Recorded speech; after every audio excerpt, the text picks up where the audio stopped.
Ini adalah episode ketiga.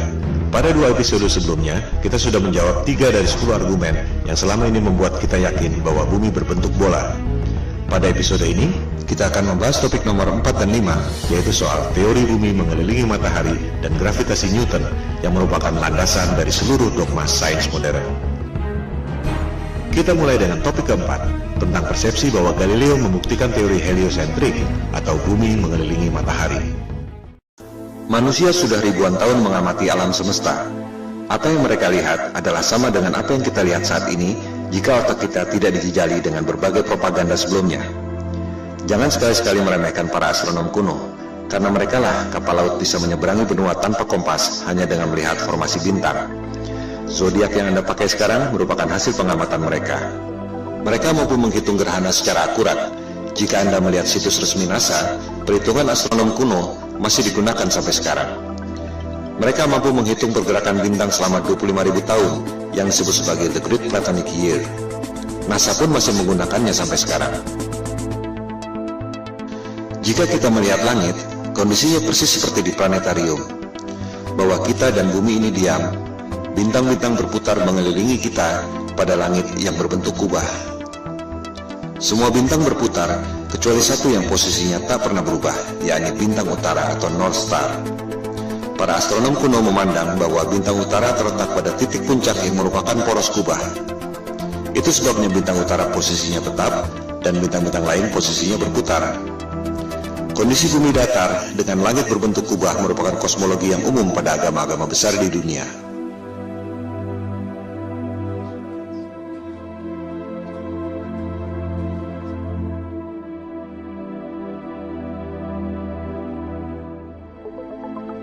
Yang tak banyak diketahui orang adalah peta standar dunia sebelum berdirinya NASA tahun 1958 adalah peta bumi datar. Silakan Anda buka situs Boston Public Library. Anda akan menemukan peta seperti ini. Judulnya, Peta Standar Dunia yang Baru. Ciri-ciri peta bumi datar ialah pusat lingkaran adalah kutub utara. Oleh sebab itulah jarum kompas selalu menunjuk arah utara, yaitu ke pusat lingkaran bumi. Posisinya persis di bawah bintang utara tempat semua bintang berputar, seperti yang telah dijelaskan tadi. Pulau-pulau dan benua-benua tersebar mengelilingi pusat lingkaran, yakni kutub utara. Sehingga, jika kita terbang dari barat ke timur, akan kembali ke tempat semula di barat, sesuai arah jarum kompas yang selalu menunjuk arah utara, yakni pusat lingkaran bumi. Bagian terluar adalah Antartika, tembok es yang mengelilingi bumi. Jika peta itu di zoom, tulisannya adalah lingkaran Antartika. Tak ada kutub selatan pada peta bumi datar. Antartika bukan benua, melainkan tembok es yang mengelilingi bumi. Boston Public Library itu masih menyimpan arsip peta-peta bumi datar yang merupakan peta standar dunia sebelum NASA didirikan tahun 1958. Antartika bukan benua. Jika di zoom, tulisannya Impassable Ice atau tembok es yang tak dapat dilewati. Kita akan membahas soal tembok es Antartika ini pada episode berikutnya. Juga akan dibahas bagaimana USGS, United States of Geological Survey, lembaga paling kredibel di bidang geologi dan ilmu bumi, membuat peta bumi bola berdasarkan peta bumi datar. Anda bisa cek sendiri di situs USGS. Pembuatan peta bumi datar menjadi bumi bola disebut azimuthal equidistant dengan menggunakan rumus matematika yang dibuat oleh Al-Biruni, cendekiawan Muslim 1000 tahun lalu. USGS menerangkan bahwa peta bumi datar merupakan dasar yang akurat untuk membuat peta atlas nasional Amerika Serikat untuk mengukur jarak penerbangan dan menentukan arah antena. Bahkan, disebut pula bahwa peta bumi datar merupakan dasar pembuatan logo PBB tahun 1945. Inilah realitas peta dunia sebelum dibentuknya NASA tahun 1958. Silakan Anda perhatikan logo PBB. Kutub utara adanya di tengah lingkaran. Benua-benua mengelilingi pusat lingkaran. Tak ada kutub selatan alias Antartika di logo PBB. Yang ada ialah tembok es yang mengelilingi bumi datar. Anda pun bisa cek sendiri video resmi yang diterbitkan oleh Gedung Putih Amerika Serikat. Terlihat di situ ruang rahasia Presiden Kennedy yang menjabat sampai tahun 1963 menggunakan peta bumi datar di ruang kerja rahasianya. Kita akan membahas hal ini pada episode 4 setelah episode 3 ini. Kembali pada kosmologi bumi datar. Teori bumi pusat alam semesta ini disebut geosentrik, menjadi bagian dari sains sejak dipaparkan oleh ilmuwan Yunani kuno Ptolemy Ia menghitung dengan rumus matematika secara cermat tentang pergerakan benda-benda langit mengelilingi bumi. Perhitungan Ptolemei sangat akurat, sampai sekarang masih sering dibuatkan model komputernya. Hasil pergerakan planet-planet mengelilingi bumi menghasilkan pola yang disebut geometri suci atau sacred geometry, the golden ratio. Ketika itu, manusia menempatkan scientia atau pengetahuan di bawah sapientia, divine wisdom. Demikian halnya dengan penerus Ptolemei, yakni cendekiawan Muslim Ibnu Sina. Ia mengemukakan tesis tentang langit ketujuh dan seterusnya sebagai lapisan kubah celestial atau kubah bumi itu. Dari pola pergerakan benda-benda langit seperti itu, kita tentu berpikir bahwa pasti ada kecerdasan ilahiyah, Tuhan yang Maha Kuasa, yang membuat ini semua.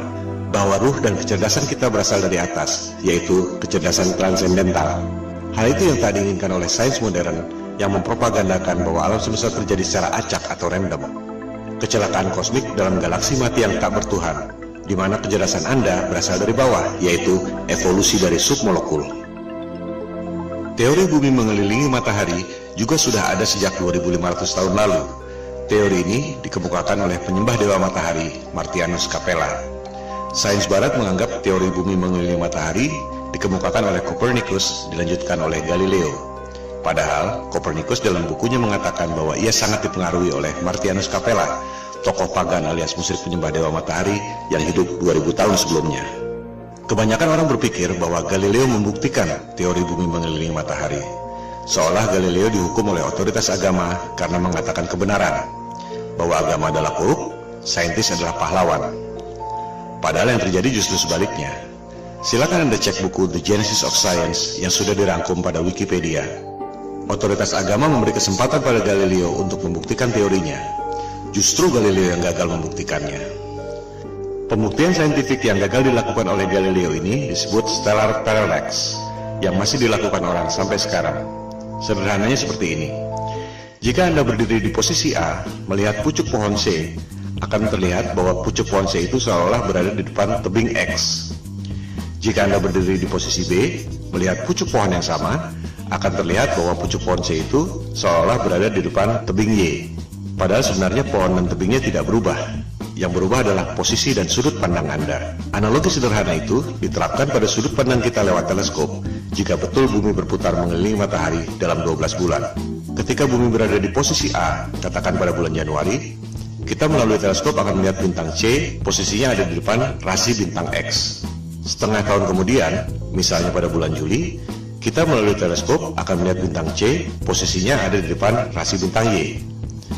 Sederhana bukan? Pengujian stellar parallax ini yang dilakukan oleh Galileo dengan menggunakan teleskop. Hasilnya gagal. Rasi bintang tidak berubah. Artinya, buminya diam, tidak berputar mengelilingi matahari. Hal ini yang tidak diajarkan di sekolah. Seolah-olah Galileo dihukum karena menyampaikan kebenaran. Padahal ia gagal membuktikan teorinya. Galileo marah dan menyerang Paus Urban VIII lewat buku Dialogue Concerning the Two Chief World Systems. Jadi, sebenarnya ia dihukum karena pemberontakan politik, bukan karena sains. Disinilah kebohongan sains modern dimulai. Teori bumi mengelilingi matahari diajarkan di sekolah-sekolah Eropa sejak abad ke-16, meski sebenarnya belum terbukti. Bahkan ketika itu belum ada teori gravitasi. Ini merupakan konsekuensi politik Eropa abad pencerahan yang ingin lepas dari otoritas agama. Percobaan stellar parallax ini terus dilakukan sampai berabad-abad kemudian. Terakhir dilakukan oleh NASA dan Harvard University. Silakan Anda cek, hasilnya ada di perpustakaan Harvard University. Seiring dengan kemajuan teleskop, dilaporkan bahwa terlihat posisi bintang memang berubah. Masalahnya, yang separuh bergerak ke kiri, yang separuh lagi bergerak ke kanan. Fenomena ini disebut negative parallax. Artinya apa? Artinya tak mungkin bumi mengelilingi matahari jika bintangnya bergerak berlawanan arah. Artinya, buminya diam, posisi bintang-bintangnya yang berubah. Separuh ke kiri, separuh ke kanan. Ini hanya mungkin terjadi jika kubah celestialnya, alias langitnya, ada berlapis, seperti yang dikemukakan oleh Ibnu Sina tadi. Kesimpulannya, persepsi bahwa Galileo membuktikan teori bumi mengelilingi matahari adalah salah besar. Pertama, Galileo gagal membuktikan teorinya, di mana rasi bintang atau stellar parallax tidak berubah. Kedua, sampai zaman modern pun, NASA dan Harvard University tak berhasil membuktikan stellar parallax. Yang ada justru negatif parallax, separuh rasi ke kiri, separuh rasi ke kanan. Dengan demikian, terbukti bahwa teori bumi mengelilingi matahari yang dikemukakan oleh Copernicus dan Galileo yang diajarkan di sekolah-sekolah seluruh dunia dan merupakan indoktrinasi ke otak kita semua adalah kebohongan sains modern.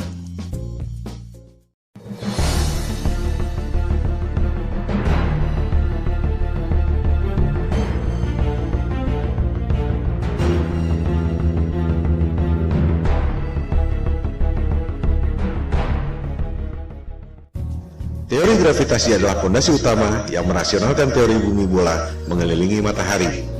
Kita tidak jatuh meski posisi kepala kita di bawah dan kaki kita di atas karena gravitasi. Kita tidak terlempar meski bumi berputar mengelilingi matahari karena ada gravitasi. Tapi, bisakah Anda menjawab mengapa air laut bisa nempel seperti kena power glue sementara balon gas bisa terbang? Bisakah Anda menjawab apa yang membuat matahari punya gravitasi sehingga mampu menarik planet-planet mengelilinginya? Kalau Anda bisa menjawab, silakan ajukan ke Komite Nobel. Sebab Einstein pun sudah berusaha menjawabnya dengan teori relativitas dan ia tak dapat hadiah Nobel untuk itu. Kebanyakan orang tak menyadari bahwa gravitasi Newton dan juga relativitas Einstein adalah teori, bukan fakta. Mari kita buktikan. Newton mengemukakan teori gravitasi tahun 1678 untuk merasionalkan teori bumi mengelilingi matahari yang terakhir dikemukakan oleh Galileo tahun 1615. Ketika itu, orang baru tahu ada medan magnet bumi lewat buku yang ditulis oleh William Gilbert berjudul The Magnet. Yang dimaksud The Magnet di sini adalah medan magnet bumi yang membuat jarum kompas selalu menunjuk ke arah utara. Gilbert mengatakan bahwa bumi ini seperti medan magnet raksasa. Lewat legenda apel jatuh ke kepala Newton, ia berasumsi dan berteori bahwa benda jatuh karena gaya tarik bumi. Persis seperti medan magnet membuat jarum kompas menunjuk arah utara.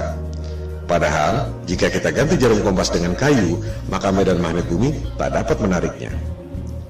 Dari situ, untuk mendukung teori bumi mengelilingi matahari, Newton berasumsi dan berteori bahwa planet-planet mengelilingi matahari karena gravitasi. Ia pun membuat rumus gravitasi yang terkenal itu. Rumusnya memang benar, menghitung massa dua buah benda, jarak, dan gayanya. Tapi itu tidak membuktikan bahwa bumi punya gaya tarik. Silakan Anda cek, Newton tak dapat membuktikan mengapa apel jatuh ke kepalanya secara vertikal, tapi bumi terkena gravitasi matahari, berputar keliling-keliling, tak ada habisnya. Sebuah fenomena bisa dijelaskan lewat penjelasan saintifik yang berbeda. Mari kita ambil beberapa contoh. 1. Fenomena elektron berputar mengelilingi inti atom. Apa penyebabnya? Newton akan menjawab gravitasi, persis seperti bumi mengelilingi matahari. Betul? Jelas salah. Niels Bohr, ilmuwan penemu kuantum leap dalam atom, mengatakan bahwa itu disebabkan oleh elektromagnetik, bukan gravitasi. Tak ada gravitasi pada atom. Rumus gravitasi Newton sama sekali tak bisa diterapkan untuk menghitung pergerakan atom. Di sini letak inti masalahnya. Ketika Newton hidup, ia tak tahu ada elektromagnetik. Oleh sebab itu ia berasumsi bahwa planet mengelilingi matahari karena gravitasi. Contoh kedua, fenomena matahari dan bulan berjalan pada porosnya. Apa penyebabnya? Newton akan menjawab gravitasi. Memang itu tujuan ia mengemukakan teori gravitasi. Nikola Tesla akan menjawab elektromagnetik. Persis seperti elektron berputar mengelilingi inti atom, suatu hal yang belum diketahui Newton selama hidupnya. Tesla dapat menciptakan semua temuan-temuan yang dahsyat itu yang telah dipaparkan pada episode sebelumnya karena menganggap bumi ini bukan planet yang mengelilingi matahari. Bumi adalah pusat alam semesta yang memiliki energi dahsyat, termasuk menggerakkan matahari, bulan, dan bintang-bintang pada kubah celestial. Ia pun mengatakan matahari dan bulan digerakkan secara wireless oleh medan elektromagnetik yang ada di ether. Lebih jauh lagi, ia mengatakan bahwa kubah bumi atau kubah celestial itu terangkat karena medan elektromagnetik. The only force you need to counter is the electromagnetic force, not gravity. Kata-katanya adalah the only force. Bahasa terangnya, gravitasi adalah ilusi. Tesla pun mengatakan bahwa bintang-bintang menempel pada kubah celestial atau the firmament, bahasa Alkitab Taurat, terjemahan King James. Contoh kasus ketiga, fenomena besi tenggelam dan gabus terapung di air. Apa penyebabnya? Newton akan menjawab gravitasi. Besi tenggelam karena ditarik oleh gaya tarik bumi. Archimedes akan menjawab berat jenis. Besi tenggelam karena berat jenisnya lebih besar dari berat jenis mediumnya, yaitu air. Gabus terapung karena berat jenisnya lebih kecil dari berat jenis mediumnya, yaitu air. Kita lihat, sebuah fenomena bisa dijelaskan dengan paradigma sains yang berbeda. Contoh kasus keempat, fenomena balon helium terbang di udara. Newton dengan paradigma gravitasinya mungkin terpaksa menjawab anti-gravity. Archimedes akan menjawab dengan hal yang sama, berat jenis. Balon helium terbang karena berat jenisnya lebih kecil dari berat jenis mediumnya, yaitu udara. As simple as that. Coba kita simak baik-baik foto ini. Air laut bisa nempel tanpa ada setetes pun yang tumpah. Sementara, kalau kita goyangkan gelas ke atas, air pasti muncrat ke atas sebelum jatuh ke bawah. Padahal, tenaga kita tidak sebesar tenaga samudra. Karena sudah diindoktrinasi sejak kecil dan menganggap bumi bola adalah fakta, kebanyakan orang akan mengatakan bahwa air laut tidak tumpah dan kita tidak merasa bahwa kaki kita ada di atas karena ada atmosfer yang terkena gravitasi. Contohnya adalah gambar ini. Betul? Salah. Itu adalah gambar imajiner tentang medan magnet bumi. Banyak orang mengira gravitasi adalah medan magnet bumi, padahal bukan. Seperti dilihat pada gambar itu, ada jarum kompasnya. Artinya, itu adalah medan magnet bumi yang membuat kompas menunjuk arah utara, bukan gravitasi yang mampu menarik orang ataupun gajah. Gambar tentang gravitasi adalah seperti ini. Di situ tulisannya, gravitasi membuat semua yang ada di bumi ini stabil. Apakah itu gambar ilmiah? Jelas bukan. Kita juga bisa membuat gambar bumi berbentuk kotak, atau bisa juga kita bikin bumi berbentuk trapesium dengan klaim yang sama. Itu semua adalah gambar imajiner. Coba kita perhatikan gambar ilustrasi gravitasi bumi itu. Apa yang janggal? Kita bandingkan dengan gambar medan magnetik bumi sebelumnya. Di gambar kanan itu, kita lihat ada kutub positif, ada kutub negatif. Ada gaya tarik, dan ada gaya tolak. Sama seperti gambar besi magnet. Ada gaya tarik, ada gaya tolak. Ini adalah hukum kekekalan energi. Energi tak dapat diciptakan dan tak dapat dimusnahkan. Hanya bisa berubah bentuk. Contohnya, orang niup balon. Jika balonnya mengembang, pasti paru-paru yang niup itu mengempis. Tak mungkin ada balon mengembang terus jika tak ada energi lain yang mengempis. Inilah hukum kekekalan energi. Nah, itu teori gravitasi. Ada gaya tarik bumi, tapi tak ada gaya tolak. Di mana logikanya?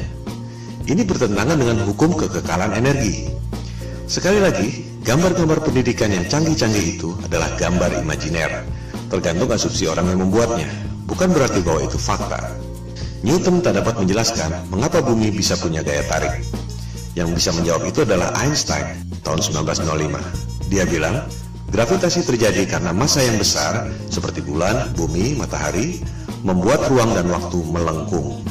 Wow, sungguh ide yang brilian yang tak terpikirkan dalam imajinasi saintis manapun di dunia. Itu yang membuat Einstein seorang jenius yang lain dari yang lain. Sebuah teori yang sangat indah. Pertanyaannya, apakah teori itu betul?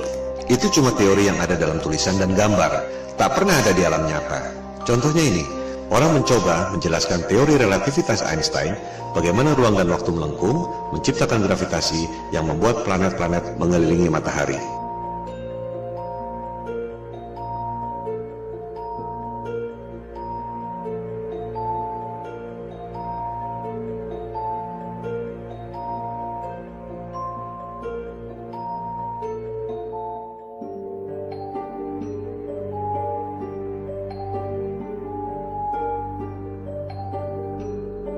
Kita lihat, tetap saja bola-bola yang kecil itu jatuh kan? Tak mungkin ada benda berputar-putar terus selama ribuan tahun. Ini semua adalah teori ilusi, dan orang sedunia terpesona dengan pertunjukan sulap itu. I hate to say this, but there's no such thing as the force of gravity. Well, I wish I didn't know that. Sorry, say that again, Marcus. There's no such thing as the force of gravity. Well, explain that. I can explain it with some maggots. That's why it took Einstein to realise, it took a genius to realise that there is no force, but all that's happening is the Earth is moving in a straight line, but of course a straight line, or the shortest distance between 2 points, in a kind of curved thing like this, is a circle. It's a circle. Sort of like using psychedelic drugs, say. Gravitasi adalah ilusi, yang nyata adalah elektromagnetik dan berat jenis. Mari kita buktikan.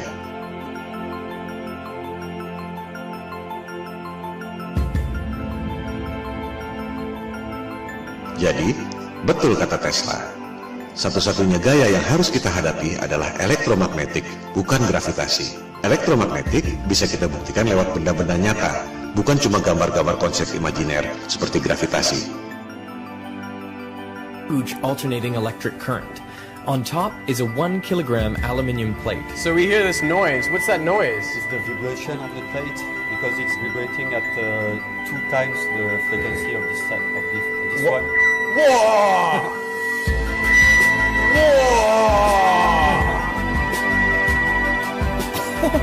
How does it do that? To find out, I've come to the place where it all started, the Royal Institution in London. Ini semua bermula dari abad pencerahan Eropa, di mana kelompok Freemason atau penyembah iblis yang kebanyakan adalah para intelektual, raja-raja, bangsawan, dan aristokrat ingin menggantikan peran agama dan ketuhanan untuk menguasai umat manusia di dunia. Mereka tidak melakukannya dengan tentara seperti Genghis Khan atau Alexander yang Agung. Kaum Freemason melakukannya lewat intelektual, propaganda, dan mind control. Bermula dari teori bumi mengelilingi matahari. Supaya kelihatan masuk akal, dibuatlah teori gravitasi. Padahal benda jatuh ke bumi karena berat jenis, dan benda bisa berputar-putar dalam orbit karena elektromagnetik. Untuk membuktikan bahwa gravitasi itu nyata, Einstein membuat teori relativitas. Ruang dan waktu melengkung dan membuat gravitasi. Padahal, kalau konsep itu dibuktikan lewat benda, terbukti bahwa benda-benda yang kecil-kecil itu pasti jatuh juga ke benda yang besar. Supaya kelihatan rasional, dibuatlah asumsi baru. Ada kekuatan maha dahsyat yang membuat benda itu berputar-putar, yaitu Big Bang. Apakah Big Bang itu fakta? Jelas bukan. Itu adalah teori. Bahkan di kalangan mereka sendiri pun, Einstein misalnya, tak percaya dengan Big Bang. Ia berpikir bahwa alam semesta ini steady state, tak ada awal, tak ada akhir. Big Bang dan gravitasi adalah Tuhan palsu sains modern. Semua pertanyaan yang tak terjawab dilemparkan pada dua hal itu. Media-media dan dunia pendidikan mempropagandakan teori Big Bang seolah fakta, lengkap dengan gambar-gambar canggih yang sebenarnya cuma imajiner. Berikut usia alam semesta 14 miliar tahun yang sebenarnya cuma perhitungan matematika berdasarkan asumsi. Oleh sebab itulah Tesla mengatakan, para saintis ini hanya menghitung matematika dari rumus ke rumus, dan akhirnya menciptakan struktur yang tak ada hubungannya dengan realitas. Model alam semesta berdasarkan asumsi matematika itu, jika asumsi dasarnya salah, maka semuanya runtuh. Gravitasi adalah ilusi, yang nyata ialah elektromagnetik dan berat jenis. Oleh sebab itulah, Goethe, intelektual terkenal dari Jerman, mengatakan bahwa gravitasi Newton itu adalah mistisisme sains. Newton menipu diri sendiri. Saya mengutuknya. Itu adalah kosmologi orang gila, kata Goethe. Dengan demikian, kita tutup argumen kelima yang membuat kita sebelumnya yakin bahwa bumi ini berbentuk bola. Gravitasi Newton adalah teori, ilusi, konsep imajiner berupa gambar-gambar yang tak pernah bisa dibuktikan lewat benda. Gravitasi dan juga Big Bang adalah Tuhan palsu yang merupakan fondasi utama kebohongan sains modern.